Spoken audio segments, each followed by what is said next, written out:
Ang dahon ng sili ay kilala natin bilang gamit lang sa pagluluto, ngunit ang hindi natin alam ay napakarami palang sakit ang kaya nitong gamutin dahil ito ay nagtataglay ng mga vitamins at minerals na kailangan ng ating katawan.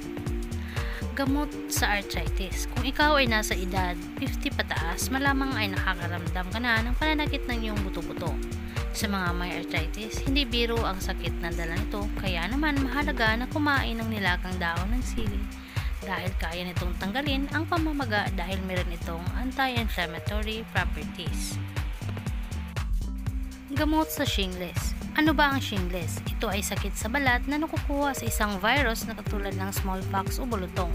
Nakakatulong din ang dahon ng sili sa pagsugpo ng sakit na ito.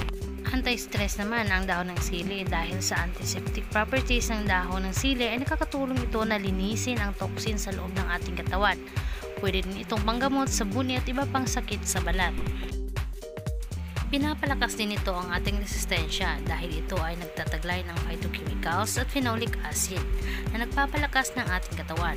Pwede mo din itong gawing tsaa at inumin upang bumaba ang inyong timbang o gawing pangpapayat. Dahil din sa antioxidant, mayaman ito sa vitamin A, vitamin C, vitamin B1, B2, iron, calcium at potassium.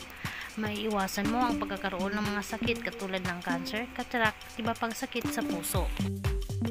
Nagpapababa ng cholesterol level. Kung ikaw ay may sakit na sa puso at mataas ang cholesterol, maaari mo itong inumin upang mapababa ang iyong cholesterol level at maiwasan ang mag-atake sa puso. Nakakatulong sa pagkakaroon ng insulin dahil ang dahon ng sili ay may taglay na photochemical.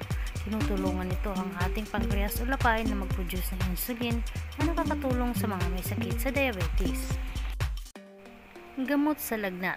Pwede din ito sa may mga lagnat. Magdiktik lamang ng dahon ng sili at ihalo sa langis at ilagay sa iyong noo upang makatulong sa pagpapababa ng lagnat.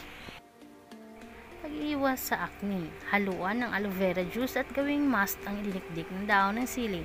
Hayaan itong nasa mukha ng 15 minutes. Pwede din itong ipampaligo upang lumambot at gumanda ang balat. Pwede rin gamitin pang mouthwash ang dahon ng sili. Ang gagawin ay maghalo lang ng isang kutsaritang aloe vera juice sa isang basong pinakulo ang dahon ng sili. Yan ang pang mouthwash mo. Or kung constipated ka or hirap matunawan, uminom lang ng pinakulo ang dahon ng sili pagkatapos kumain at makakatulong ito upang tulungan ang ating bituka na durugin ang ating mga kinakain.